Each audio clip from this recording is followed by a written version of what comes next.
O Espiritismo foi enviado à Terra para nos esclarecer, para dar o roteiro da verdadeira vida. Sem conhecer a doutrina, nós não compreendemos perfeitamente as razões da vida. Hão de dizer, então o Espiritismo é a sua verdade? Não, é a verdade de Jesus, é a verdade da natureza, é a verdade universal. O Espiritismo não é a minha, porque eu não tenho verdade, eu ainda sou muito atrasado, um espírito muito simplório, eu não tenho isso. O meu papel é divulgar a doutrina espírita.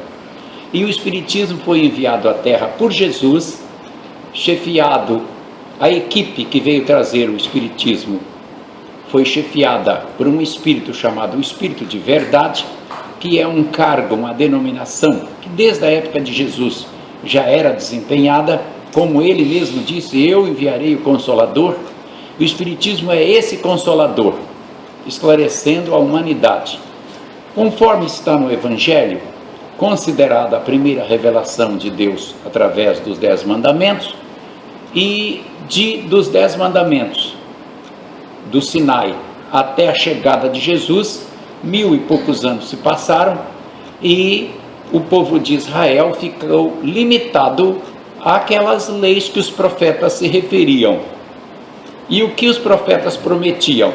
Prometiam vantagens materiais, vantagens do mundo material para aqueles que obedecessem à lei divina. Todo entre Moisés e Jesus, tudo que os profetas ensinaram foi isso. Chega Jesus e muda, mostra outro ambiente, outro cenário, que a vida não era na terra e que deveríamos então buscar eliminar de nós os vícios através da reforma moral que ele ensinou, porque o Evangelho nada mais é que um roteiro de reforma moral, um roteiro comportamental para que as pessoas pratiquem e se modifiquem e se preparem para quê? Para encontrar a felicidade plena na vida espiritual. Aí Jesus falava em vida espiritual como se fosse a salvação, porque não havia outra maneira. Prometeu enviar mais tarde um Consolador através do Espírito de Verdade que veio. Chegou o Espiritismo, ensinou, trouxe, revivendo os ensinos de Jesus, só que agora com mais detalhes. Agora nós entendemos não só os ensinos de Jesus bem, no seu real entendimento, como aprendemos outras leis da própria natureza que implicam na nossa vivência diária. Então, estudar o Espiritismo é entender por que eu existo, para onde irei, como viverei após a morte, qual é o destino daquele que aprende mesmo a amar, quem é Jesus, quem é Deus, o que é Jesus, o que é Deus. Tá? Na verdade, Jesus não é o que é quem é. Deus sim, que é o que é, para entender o que é Deus. Tá? E nós vamos entender a vida. Infelizmente, o Espiritismo ainda está com divulgação muito limitada e 98% da população mundial, talvez nem isso, mais ainda, 99%, não conhece o Espiritismo. Não conhecendo o Espiritismo, se formam o quê? Se formam médicos com conhecimento de outras religiões, que são caminhos pela metade. Você vai dizer, e as religiões não levam a Deus? Levam, mas de maneira indireta, porque as religiões surgiram da seguinte maneira: grupos de pessoas se reuniam e firmaram num caminho, julgando que era daquele jeito que se chegaria a Deus. Assim surgiu o catolicismo, assim surgiu o protestantismo, assim surgiu o hinduísmo, que foi mais ainda, milênios e milênios, os que defendem o islamismo, enfim, as religiões de um modo geral. Mas nenhuma dessas religiões tem o caminho ensinado verdadeiramente por Jesus. Por quê? Porque não era possível compreender como a vida havia surgido sem estudar a doutrina. Então o Espiritismo veio não como religião, mas como uma ciência, ensinando o homem as leis da natureza, as leis comportamentais aqui na terra e do lado de lá no mundo espiritual, para que o homem, aprendendo isso, tenha responsabilidade com a sua própria vida, evolua mais rapidamente, se torne feliz mais rapidamente. Então vamos estudar hoje a doutrina espírita.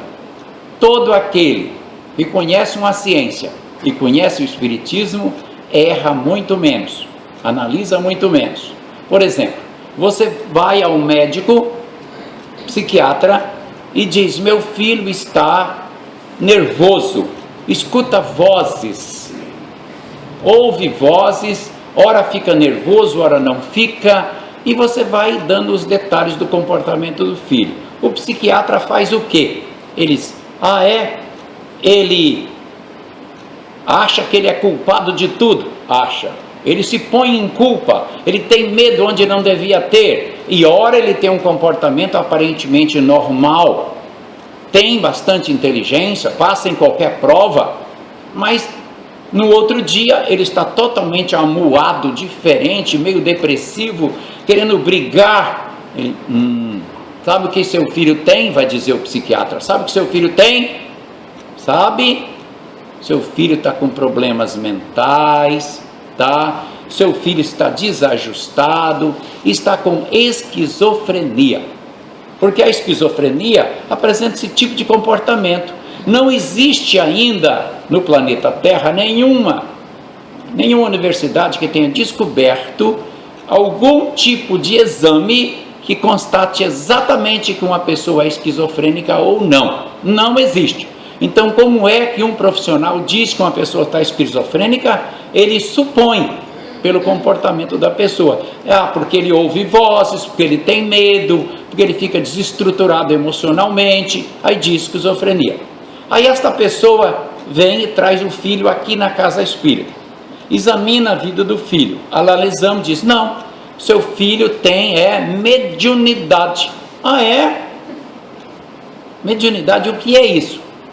Ele tem uma capacidade de ouvir vozes dos espíritos e reproduzir, de permitir que o espírito envolva o corpo dele e fale, assim como o Chico Xavier fez, daquele jeito.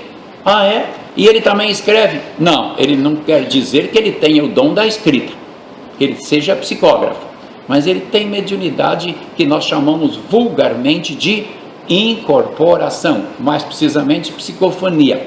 É isso que seu filho tem. E o que mais? Seu filho também está acompanhado de espíritos obsessores. Obsessores, e o que é isso? Espíritos que não gostam do seu filho e estão desestruturando o seu filho. Só isso que seu filho tem. Meu Deus, que bom, então meu filho não é esquizofrênico. Não, mas a medicina vai dizer que ele é, porque pelo comportamento que ele externa. Aqui tem aparecido tantos assim, tá? Muitos assim. Apareceu um menino que os pais trouxeram e diz: esse menino é um caso sério, ele só tira nota 0 na escola, não consegue tirar acima de 0, como se fosse impossível, mesmo estudando ele não consegue, e tem uma dor intensa na cabeça. Menino não, já era um moço. Meu amigo Edísio Guerra estava presente. Aí o Dr. Fritz botou a mão no rapaz, foi examinando e disse: encontrei. No cérebro desse rapaz existe uma pequenina faca, desta parecida com a famosa peixeira aqui da terra, com um cabo de osso, branquinho igual osso, que está enfiada no cérebro do menino, do rapaz. E quem fez isso? Espíritos. Eu vou retirar e tratá-lo. Aí retirou a faquinha espiritual, porque no exame da ressonância magnética da Terra não aparece isso, porque trata da parte material, e isso é espiritual. Mas do lado de lá existe faca, claro, o mesmo mundo aqui existe na outra dimensão. E aí ele retirou, a dor de cabeça do rapaz passou, socorremos vários espíritos obsessores que estavam com o rapaz, e o rapaz voltou a estudar. Mas lá para a medicina, ele era louco, esquizofrênico, desajustado. Por quê? A medicina olha o comportamento e imagina: Claro que a medicina é útil, acerta muito, é uma bênção. Os médicos, precisamos consultá-los, mas seria bom se eles conhecessem também a doutrina espírita. Eles errariam menos. A doutrina espírita diz o seguinte: nós vivemos aqui sobre a Terra visando o quê? Visando a vida espiritual, visando o progresso espiritual. O motivo de nós estarmos aqui, cada um de nós, encarnados, só é um: a evolução de cada um de nós. Evolução, sim, existe uma lei que exige que nós evoluímos, porque Deus nos criou para nos transformar em espíritos puros, tal qual é o Cristo nosso, que é o diretor do nosso planeta, integrado à inteligência universal, ao ponto dele evoluir tanto que ele diz: quem vê a mim, vê a Deus. Nós também vamos chegar lá, mas demora milhões de anos, e nós estamos no caminho, estamos bem, muito bem. Eu considero que todos nós temos motivo de muita alegria. Ora, estamos terminando a última fase da dificuldade, que é a fase do mundo de expiações e provas. Atualmente o mundo é um mundo de expiações, quer dizer, um local onde as pessoas, os espíritos reencarnam para expiar, resgatar dívidas, se corrigirem, e provarem, serem provados, ou seja, passarem por dificuldades para aprenderem novas virtudes. Portanto, nós estamos no final dessa fase e vamos agora, neste século, entrar numa nova fase, mundo de regeneração. Daqui a, vamos supor, 100 anos, nós só encontraremos sobre a Terra, eu disse 100, é uma ideia, pode ser até mais e até menos. Encontraremos sobre a Terra só pessoas buscando o bem. A criminalidade vai desaparecer, toda espécie de mal vai desaparecer. Não é da noite para o dia, mas é relativamente rápido. Ora, nós estamos bem.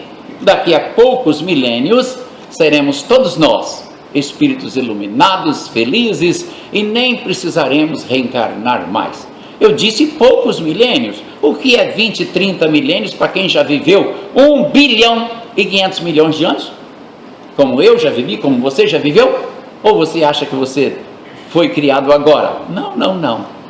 Segundo os espíritos, todos nós, para chegarmos ao grau que nós estamos, já percorremos 1 bilhão e 500 milhões de anos, desde a época que nós éramos seres inferiores, unicelulares, até chegar nesse estágio. Ora, nós já estamos no fim. É por isso que Jesus disse: ide anunciar a chegada do reino dos céus. Ora, é bem chegado mesmo.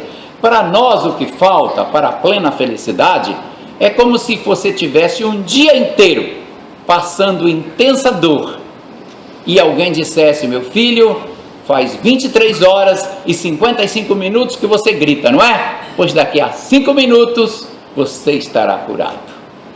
Nós não vamos ficar felizes? Vamos. Só 5 minutos para quem já sofreu 23 horas e 55 minutos? É o nosso caso. Para nós falta pouquinho. Então vamos estudar um pouco mais a doutrina. Mas a doutrina de Jesus, o Espiritismo, se baseia também no roteiro que eu já disse: Evangelho. O Evangelho diz: meu reino não é deste mundo. Pilatos, tornando a entrar, pois, no palácio, e tendo feito vir Jesus, lhe disse: sois o rei dos judeus? Jesus lhe respondeu: meu reino não é deste mundo. Se meu reino fosse deste mundo, minhas gentes teriam combatido para me impedir de cair nas mãos dos judeus, mas meu reino não é aqui. Pilatos então lhe disse: sois, pois, rei? E Jesus replicou: vós o dissestes, eu sou rei, e não nasci nem vim a este mundo, senão para testemunhar a verdade. Todo aquele a qual pertence a verdade, escuta a minha voz. Ora, Jesus deixa claro que a finalidade da vida não é aqui. Agora vem os espíritos e confirmam: não é aqui mesmo. Vocês só estão aqui passageiramente. Rapidinho. O que é uma encarnação? 50, 70, 80, que seja 100 anos. Para o mundo espiritual é rápido. parece aqui longa e demorada, porque estamos presos num corpo carnal e tudo parece demorado. A nossa mente está presa na matéria, mas do lado de lá não. O espírito passa séculos lá e nem lembra que passou séculos. Para ele passa-se, comparado aqui, como se fosse dias. Portanto, devemos aproveitar bem a nossa estada aqui no corpo carnal para preparar uma vida melhor do lado de lá. Do lado de lá, nós vamos encontrar um mundo muito bonito para aquele que tiver amor no coração. Um mundo feio para os que tiver ódio. Porque quem tem ódio nem chega nas colônias espirituais. Vai ainda para locais de sofrimentos, locais adequados ao seu sentimento, à sua mente. E lá sofrerão, até perder o ódio e irem para as moradas verdadeiras, moradas espirituais. Lá nas moradas espirituais, nós vamos encontrar espíritos avançados dirigindo e os necessitados sendo socorridos, e os intermediários ajudando, curando, socorrendo, dando aulas, tendo curso de teatro, de música, de universidade, de tudo. Você vai dizer, do lado de lá? Sim, por quê? Você acha que aqui, nesse mundo grosseiro, nós já temos isso? Porque não teríamos do lado de lá. Lá é que temos mesmo.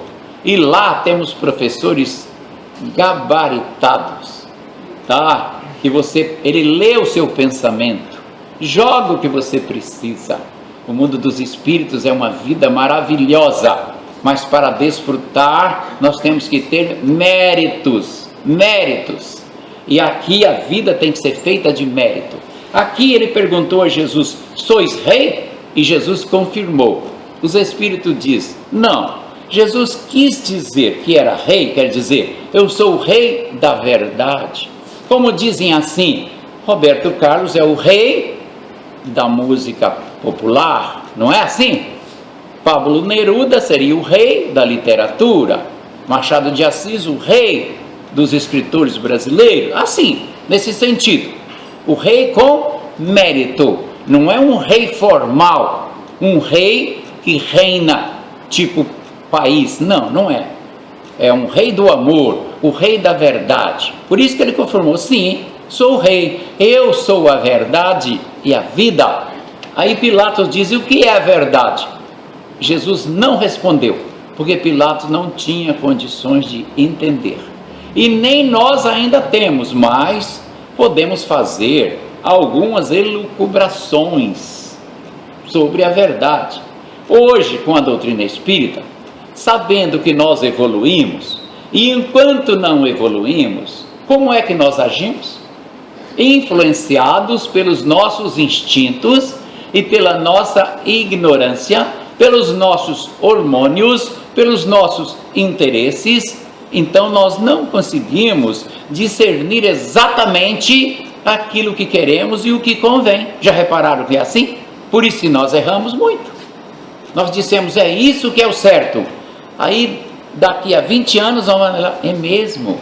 Há 20 anos atrás eu disse que isso era certo. Hoje eu vejo que não é. Mas por que eu mudei? Porque eu me envelheci, amadureci, aprendi novas culturas, novos conhecimentos, formei novas ideias, novos entendimentos. Então eu estou em evolução. Então eu não consigo dizer isto é verdade, isso aqui não é, porque eu não tenho preparo para isso. Nós da Terra temos uma verdade relativa.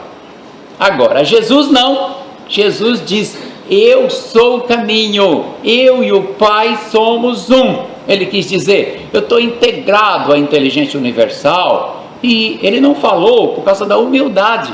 Hoje nós falamos em nome dele, porque eu sou um espírito puro, eu não me engano. Ele poderia ter dito isso. Eu não me engano, eu não erro, eu já cheguei na pureza, tudo eu entendo como deve ser. Por isso que ele ensinou o Evangelho. Hoje nós temos aqui 27 capítulos do Evangelho segundo o Espiritismo, trazendo para nós cada parte necessária para a nossa vivência diária. Qualquer situação que nós tivermos, Vamos pegar esse evangelho aqui, fechá-lo, elevar o pensamento a Jesus, orar, e depois com calma vamos abrir. Onde abrir, vai aparecer uma mensagem adequada ao que nós precisamos, porque os Espíritos vão nos induzir ao acerto. Então Jesus é a verdade e nós também seremos essa verdade um dia. Agora nós temos que procurar colocar em nós as verdades ensinadas por Jesus e pelos Espíritos superiores, tá? Meu reino não é deste mundo. Se meu reino fosse aqui, como pensava Pilatos que era, Jesus disse: minha gente não teria deixado eu cair nas mãos dos judeus, não seria preso, não é? Eu teria combatido, mas meu reino não é aqui, é lá nas moradas espirituais. E hoje nós sabemos, em volta da terra existem dimensões. Para baixo, dentro da terra, temos também dimensões. Dimensões de quê? De trevas, no interior da terra. Só ficam espíritos trevosos. Você vai dizer, dentro da terra? Sim, a dimensão é um mundo novo, que serve para aquele que tem a mente adequada à vibração daquela dimensão. Sobre a terra, até uma certa altura, existe uma dimensão que nós chamamos de umbral grosso. É o verdadeiro umbral. Então nós estamos dentro do umbral? Sim. Quando nós deixamos o corpo carnal, se nós tivermos a mente ligada ao mal, ao ódio, a vícios, consciência pesada, nós vamos ficar retidos nesta região, nos grupos de espíritos que também agiram como nós, adequados ao nosso tipo de viver. Se nós tivermos um comportamento educado, ligado ao bem, nós vamos sair do corpo e vamos ser encaminhados para onde? Para as moradas espirituais, onde não tem esse sofrimento. Tá? Então depende de nós. Quem quiser ser feliz, trate de fazer o bem, trate de eliminar o ódio, trate de viver em paz, trate de ter paciência, paciência com os filhos, paciência com o marido chato. Será que é só o marido que é chato? O marido eu sei que é chato. Tá? Paciência com a casa espírita que te cobra alguma coisa, que te exige algum comportamento, paciência com tudo, ore bastante e compreenda, a vida aqui na terra é vida de luta, isso aqui não é local de felicidade de ninguém. Grande engano nosso, ver alguém andando num jatinho, como ele é feliz, você sabe a história do plantador de batatas? Não, mas eu também não vou contar aqui agora, porque senão demora. Aí você vai ver que ele plantava batatas, olhou, passou um homem, ele achou que o homem era feliz dirigindo um ônibus. E ele foi atrás do seu destino, ele acabou vendo que o melhor mesmo era voltar a plantar batatas. Lá é que era a felicidade dele. Nós somos assim, tá? Cada um está no local certo, com a família certa, no ambiente certo. Nós temos que saber viver, se possível, nos esforçar o máximo, mas às vezes não dá, às vezes a gente não consegue, aí vamos tentar mais uma encarnação, mas é saber viver, porque a finalidade é o quê? Evolução, e trabalho. Segundo os Espíritos, o que conta do lado de lá é mérito, mas mérito também, segundo os Espíritos, só se conquista com sacrifício do nosso interesse, dos nossos recursos financeiros, de todos os talentos que estão em nossas mãos, que nós tenhamos que fazer sacrifício em favor do próximo. Todas as vezes que nós fazemos algo em favor do próximo e que não gera nenhum sacrifício a nós, não é caridade. Não, serve, mas não conta, não é caridade. Para ser caridade, tem que ter um esforço dentro de nós, mexendo com o nosso interior. A gente tem que se sacrificar, chegar aquele sujeito na sua frente e dizer, eu estou com fome há 2 dias, me pague aí um lanche. Aí você diz, tá bom. Logo você pensa que ele é um vagabundo, mas aí você diz, não, eu sou espírita, eu não vou pensar isso dos outros. Esse homem deve ter motivo de estar assim pedindo. Não vou fazer mau juízo dele, senão eu não estou sendo um cristão, não é? Não julgueis para não ser julgado. Então, que você quer mesmo, meu filho, meu irmão? Eu quero um pão com comida, eu estou com fome. Aí você, tá bom, você enfia a mão no bolso. Quanto custa o pão? R$3 ali, R$3, que é assim que fala o mendigo, né? R$3. Aí você enfia a mão no bolso, olha, você tem R$6. Mas eu tenho que pagar o ônibus de ida e o ônibus de volta. Vai sair 5. Mas você tira 3 mesmo e dá para ele. E diz que essa coisa, um ônibus, vou ter que ir a pé. Isto é sacrifício. Esta que é a caridade valiosa, porque exigiu coragem para ele sacrificar o interesse dele para ajudar o próximo. Agora, vamos imaginar ao contrário, que o sujeito fosse um milionário, ou então desses que andou com muito dinheiro na cueca, como vocês viram na televisão, bolso cheio, desviado da Petrobras. Aí alguém chegou e disse, é R$3. Aí ele, toma 10, cara, vá. Ora, o cara tinha muito, deu com deboche. Já não vale dar nada para os outros com deboche. Segundo, não lhe fazia falta. Terceiro, ele não suou para ganhar o dinheiro. Não foi com mérito que o dinheiro entrou no bolso dele, então ele não fez caridade. Isso não é caridade.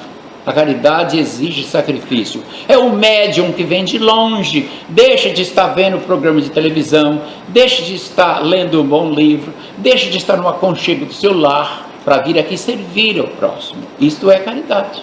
Ainda paga a gasolina ou o ônibus no bolso dele. Então o médium sim está fazendo caridade, tá? Tudo aquilo que exige de nós é caridade. Move as nossas energias internas, nos transforma. Vocês estão pensando que os espíritos bonitos, iluminados, que nós vamos ver quando chegar do lado de lá, ou quando nós viermos aqui nesta casa para sermos socorridos e sermos conduzidos para o mundo espiritual, não é? Nós vamos dizer, você se eliminou assim, ele, lutando, meu filho, estudando, trabalhando, me sacrificando. Ninguém se ilumina de graça, só se ilumina fazendo bem, abdicando dos interesses do mundo. Isto é a conquista do reino que pregou Jesus. Meu reino não é deste mundo. Deixou bem claro. Acontece que nós aqui na Terra esquecemos de tudo isso, né? Nós queremos o reino que o jogador famoso apresenta na televisão, que o apresentador famoso conta lá naqueles programas de amenidades ou de frivolidades, e nós achamos bonito aquelas vaidades, não é mesmo? Da novela e tudo. Aquilo tudo é frivolidades. A vida não é assim não. A vida é luta, trabalho. Alguém que está no leito de dor sofrendo e diz, por que eu sofro tanto? Pergunte à sua consciência e aos espíritos, eles vão dizer por que você sofre. Você está no leito? Não é à toa.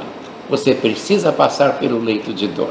Você não fica doente à toa. Sempre somos nós que damos causa. Sempre somos nós o culpado. E a vida vai brilhar para cada um de nós, quando nós cumprirmos as leis divinas, tá? Aqui diz, o ponto de vista, diz o seguinte, se o homem tiver o ponto de vista dele fixado nas coisas do mundo, ele vai se apegar ao mundo, se transformar num verdadeiro egoísta. E se o homem tiver o ponto de vista dele fixado na vida espiritual, na evolução espiritual, na continuidade da vida após a morte, ele vai se desapegar-se do mundo e viver uma nova vida cheia de esperanças. E aí, vamos fazer uma comparação. Aquele que vive com a vida concentrada nos bens materiais, que acha que os prazeres estão aqui nos bens materiais, os prazeres estão aqui nos bens materiais, e que ele tem que gozar o máximo aqui, muito bem, ele leve a vida assim. Ele vai ter uma decepção quando chegar do lado de lá. Mas mesmo estando aqui, se acontecer um revés que ocorre, e ele perder alguma coisa, ele, por pouco que perca, ele entra em desespero. Ele acha que foi muito, que é um absurdo. Agora, se ele estiver com a visão espiritual e perder, ele vai dizer, epa, perdi, mas o que é isto? Será que na encarnação passada eu também não fiz os outros perder? E será que isso não é um teste que Deus impôs a mim para eu melhorar o meu espírito? Eu estou aqui para melhorar o meu espírito. A visão dele é diferente. Ele não vai sofrer desesperadamente. Quando perdemos um filho, entramos em desespero. Dizemos que Deus é injusto porque o menino era novo ainda, era um menino. Não é assim que falamos? Porque achamos que Deus deveria deixar aquele menino, porque o menino correu um dia na corrida de kart, quando eu vi uma senhora declarando isso, e ele ganhou a corrida, ele ia ser um futuro campeão, com 10 anos de idade, já correndo de kart, e aí Deus leva o meu filho, que absurdo, ele ia ser um futuro Ayrton Senna. A visão curta desta mãe. Mas se ela fosse espírita, ela dizia: epa, ninguém desencarna assim à toa. Todos nós cumprimos programa. Todos nós estamos submetidos a leis universais. As coisas não ocorrem conosco por acaso. Então, se meu filho desencarnou, é porque era a hora. Cabe a mim não chorar, e sim dizer: Senhor, receba seu filho de volta, porque a mim foi confiado ele provisoriamente. Cuidei, eduquei e te devolvi, e que ele cresça e seja feliz. E daqui a um tempo eu estarei também do lado de lá e vou abraçá-lo novamente. E feliz porque cumpriu a parte dela. Mas há a diferença, né? Quem conhece a doutrina para quem não conhece a doutrina. E quem não é bem quem conhece, é quem conhece e a coloca no coração, a aceita. Porque há muitos que até conhecem, mas fingem não conhecer. Fingem que a vida não é assim, então continua se enganando. Nós vamos deixar esse assunto e vamos falar de um outro assunto muito interessante. É sobre sonhos. Ora, nós podemos sonhar acordados e desacordados, dormindo. Acordado, eu já sonhei muito e agora ainda sonho. Sonho em divulgar muito a doutrina. Sonho em trabalhar, fazer o bem. Sonho em tantas coisas, mas esses sonhos agora têm que ser apropriados à minha idade, ao que eu posso fazer. Não é? Eu não posso sonhar fantasias. Por exemplo, eu não posso agora dizer para mim: eu quero ser um general. Como? Eu não tenho mais idade para isso. E nem estou na vida militar. Portanto, é um sonho fora da realidade. Não é? Mas eu posso sonhar em ser presidente do Brasil ainda. Isso é possível. Então são coisas que estão distantes, mas pode ser sonhado. Não é? E nós devemos sonhar o quê? Aquilo que é possível. Dentro do nosso caminho, aquilo que é viável. E ir em busca daquele sonho. Desde que ele seja viável. Tá? Pagar o preço. Sair da zona de conforto. Ir atrás. Se sacrificar para chegar onde eu imaginei chegar. Se eu sonhar alguma coisa assim. Porém, nós estamos agora querendo falar, não é deste sonho. É do sonho que ocorre quando nós estamos dormindo.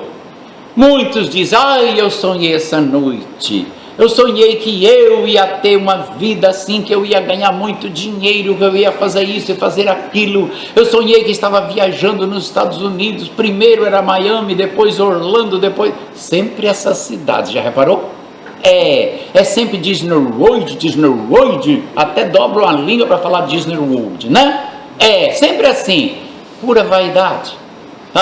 Não vá basear sua vida nesses sonhos. Os nossos sonhos, quando muitas vezes interpretados, nos colocam em posições ridículas. Eles nem sempre querem dizer exatamente o que nós sonhamos. Às vezes nós somos tão induzidos a erro, como diz André Luiz em uma de suas obras, que ele viu um conselho que uma mulher estava recebendo, porque eles retiraram a mulher do corpo, tiraram o espírito da mulher do corpo, enquanto, é claro, ela dormia, e levaram para a instituição lá no Rio de Janeiro e deram um conselho para ela. E quem deu o conselho foi a mãe da mulher. E disse, no final, minha filha, deixe desta vida, você está entrando numa vida de prostituição, olha o problema que você vai criar para você. E no final da recomendação da mãe, a mãe disse, lembre-se A vida não é um mar de rosas. E a moça voltou para o corpo. Aí o André Luiz disse: ela vai lembrar desses conselhos? Não. Mas então de que adianta? Calma, ela não vai lembrar exatamente do conselho, mas vai ter dentro dela um receio de continuar na vida de prostituição. Ela vai sentir que está errado, que a mãe dela deve ter falado com ela, e ela pode ter o seguinte sonho: ai, sonhei esta noite com um jardim que era só rosas, era um verdadeiro mar de rosas, lindo que só. Por quê? Porque foi a última palavra, a última frase que a mãe falou para ela: a vida não é um mar de rosas. Aí ela forma na mente uma imagem com aquela palavra. Ora, isso ocorre conosco também.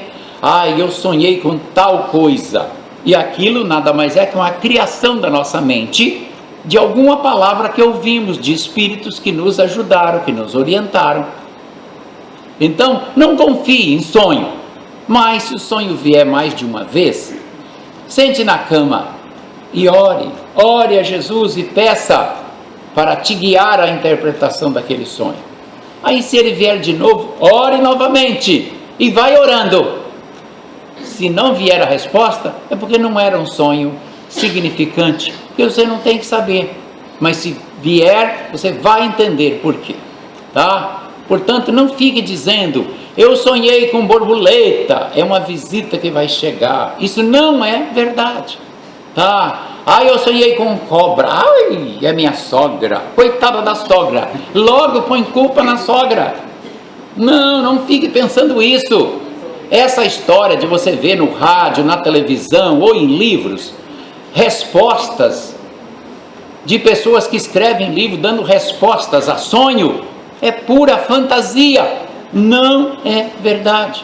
Agora, existem sonhos verdadeiros. Existem alguns que são premonitórios, mas eu disse alguns, para algumas pessoas, e ela logo vai compreender. A maioria, 99% dos sonhos, são criações da nossa mente, medos que nós tínhamos, angústias que nós tínhamos, ou palavras mal interpretadas. Portanto, não se apeguem em significados de sonho, deixa que eles virão, tá?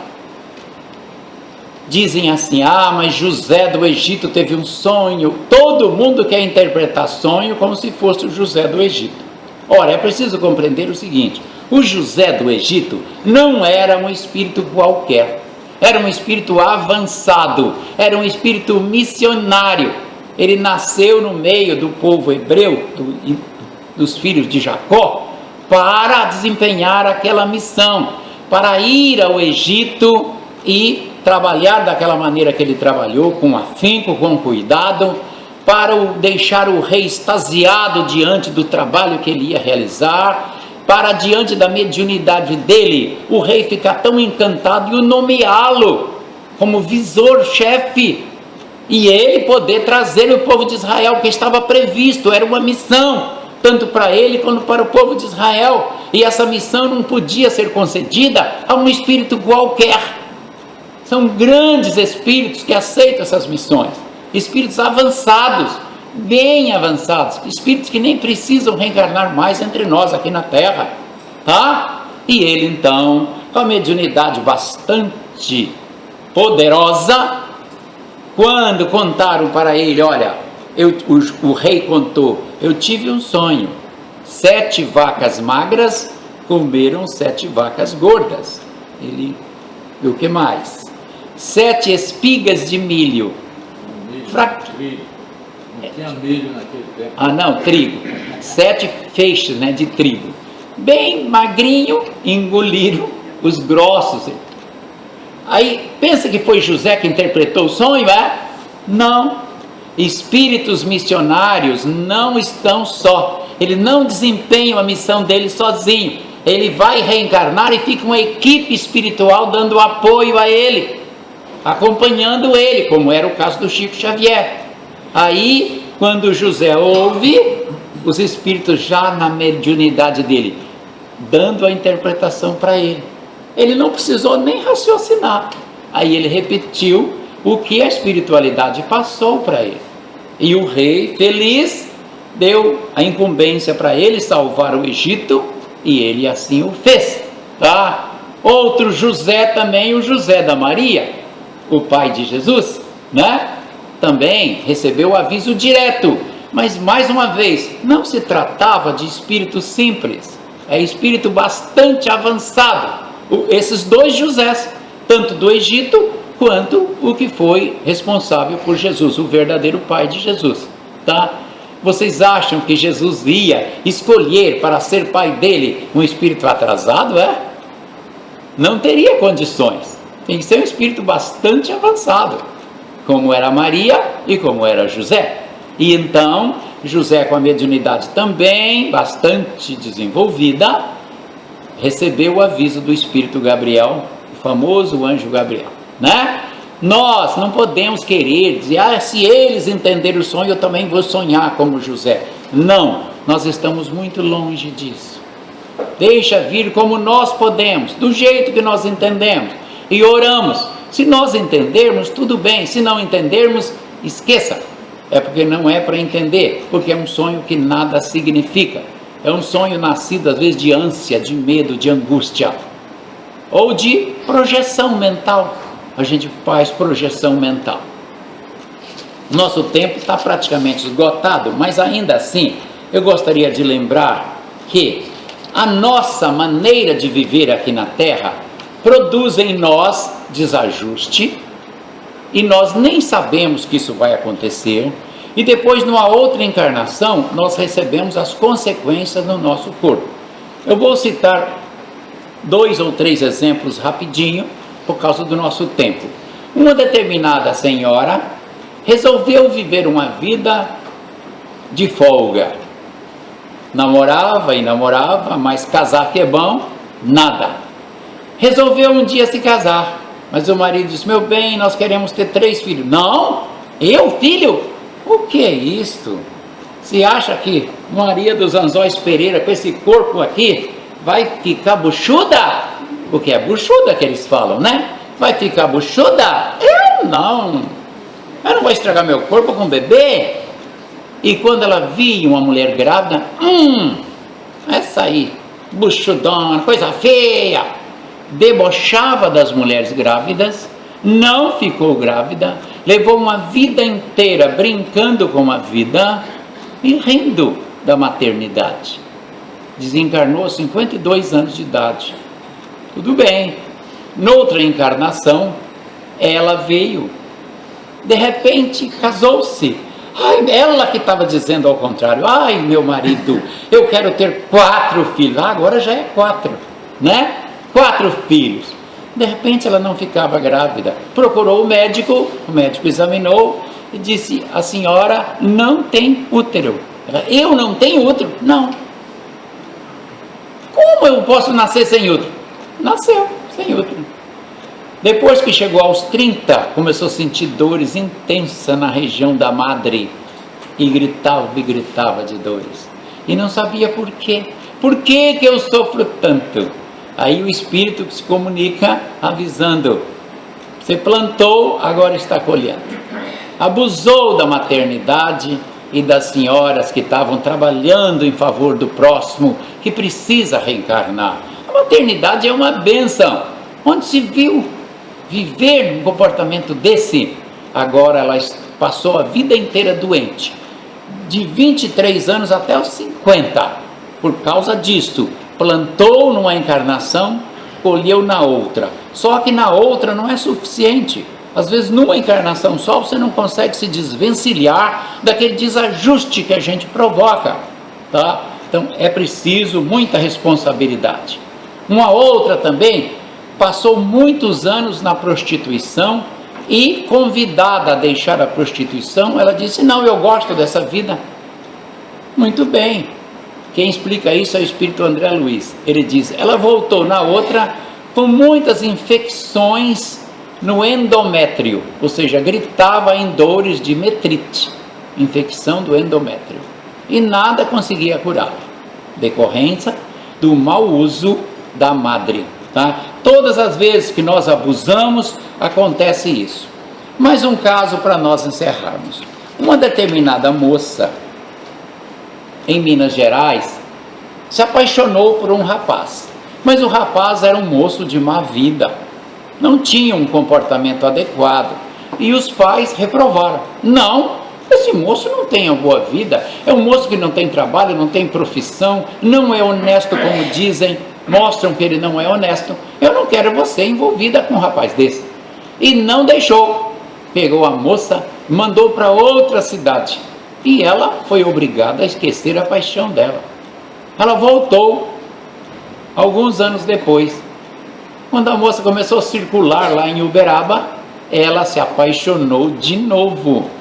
Só que se apaixonou de novo por um rapaz vida torta novamente. Hoje nós chamamos de calça frouxa, né? Por um calça frouxa. Aí, de novo, minha filha, assim não dá, não é possível, você vai envergonhar a família. Lógico que os pais condenaram, né? Como você vai viver com uma pessoa dessa? Ela diz, então eu não posso casar com ele. Não. Ela, para dar o troco aos pais, resolveu jogar álcool no próprio corpo, encharcou o corpo de álcool e acendeu o fósforo, botou fogo no corpo. Morreu. Se suicidou, não foi? Foi. Muito bem. Agora, como nós ficamos sabendo dessa história, é que uma garotinha de 5 anos de idade tinha o corpo em feridas, mas todo o braço ferido, e ela não parava de coçar e não parava, ia ao médico dermatologista. Claro, o dermatologista faz o que pode, né? Passa o que a medicina oferece, e melhorava, mas ela continuava e coçava o corpo inteiro, era uma dificuldade. Aí a mãe, muito inquieta, procurou o Chico Xavier para pedir uma receita de algum espírito para indicasse um remédio para diminuir o sofrimento da filha. E o espírito indicou sim, mas disse, infelizmente, ela fez isso e contou a história. Ela se suicidou colocando fogo no próprio corpo.